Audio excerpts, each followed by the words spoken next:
Hi friends, welcome to my YouTube channel and Instagram page. ఈరోజు నేను చెప్పబోయేది ఏంటంటే బార్డర్ 2 సినిమా గురించి.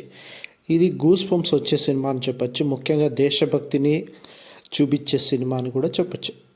సో సినిమా అయితే చాలా సూపర్గా ఉంది. సో ప్రతి ఒక్కరు యాక్టింగ్ కూడా మనం పేరు పెట్టే అవసరమే లేదు, అందరూ అంత బాగా యాక్టింగ్ చేశారు. ఇంకా సన్నీ డయాలు ఈ ఏజ్లో కూడా ఆయన యాక్షన్ పర్ఫార్మెన్స్ అయితే అసలు పీక్స్లో ఉందన్నమాట. ఇంకా హాహాన్ శెట్టి యాక్టింగ్ కావచ్చు, దిల్జిత్ దోసాజీ యాక్టింగ్ కావచ్చు, లేదంటే వరుణ్ ధవన్ యాక్టింగ్ కావచ్చు, వీళ్ళందరూ యాక్టింగ్ చాలానే బాగుంది. మధ్య మధ్యలో సెంటిమెంట్స్ వస్తాయి.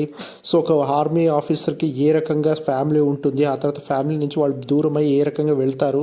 మరి సందేశే ఆతే సాంగ్ మనం ఎప్పుడో చిత్రహార టైంలో చూసామన్నమాట చిన్నప్పుడు.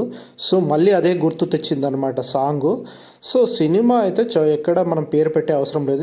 ఎస్పెషల్లీ ఇదేంటంటే ఒక దేశభక్తి సినిమా కాబట్టి దీన్ని మనం ఎక్కువ రివ్యూ కూడా చెప్పకూడదు. సో సినిమా మీరు చూడండి, మీకే తెలుస్తుంది ఒక ఆర్మీ ఆఫీసర్ లైఫ్ ఎట్లుంటుంది, మిలిటరీ వాళ్ళది లైఫ్ ఎట్లుంటుంది అనేది మీకే తెలుస్తుంది.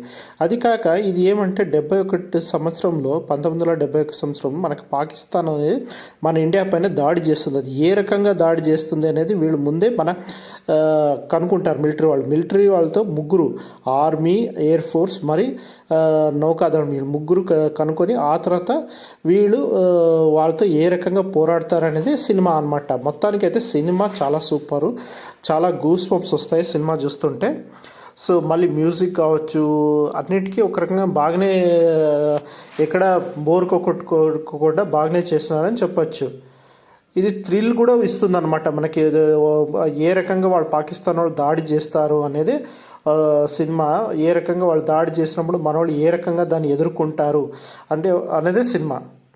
ఇలాంటి ఎన్నో అప్డేట్స్ కోసం నా యూట్యూబ్ ఛానల్ సబ్స్క్రైబ్ చేసుకోండి. Thank you.